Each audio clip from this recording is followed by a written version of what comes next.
السلام عليكم. اهلا ومرحبا بكم في اولى حلقاتنا بعد غياب طويل.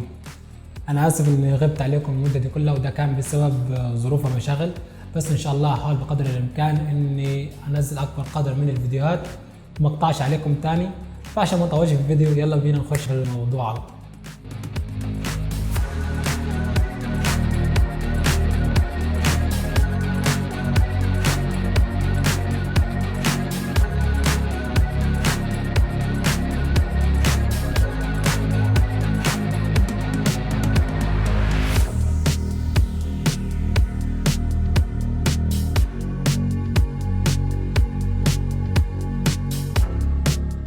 موضوع الفيديو هيكون عن مايك البي ام 900. البي ام 900 هو من افضل وارخص المايكات الموجوده في السوق حاليا. لو انت صانع محتوى او بتعمل بث مباشر او محتوى العاب والكلام ده، فالمايك ده مناسب ليك.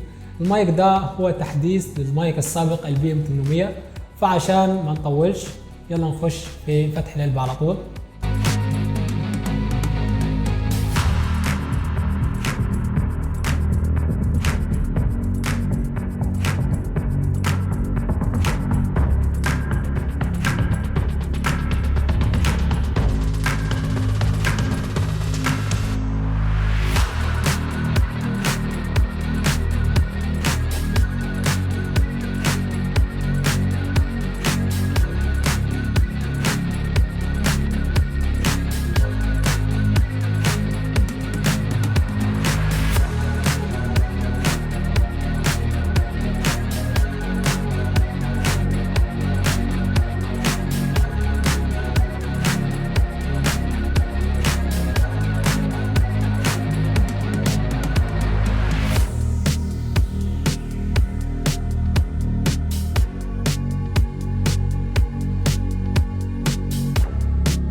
احلى حاجه في المايك ان بياتي بكارت صوت خاص بيه، مش هتحتاج ان انت تعتمد على كارت الصوت بتاع الكمبيوتر، ودي ميزه فيه.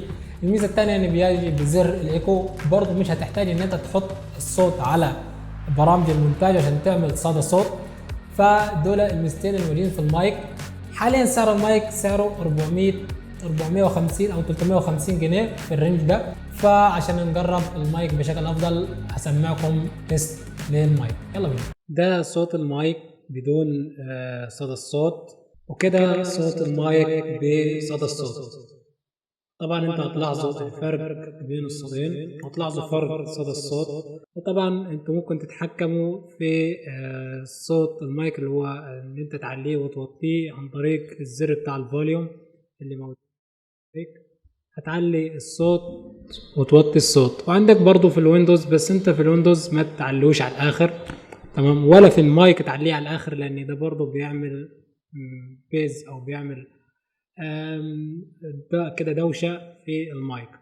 وكده نكون وصلنا لنهايه الفيديو. اتمنى ان هي تكون نالت اعجابكم، ويا ريت تدعمونا باشتراك ولايك، لان ده بيفرق معنا كتير وبيرفع معنوياتي وبيخليني استمر. واراكم في حلقه قادمه ان شاء الله. سلام.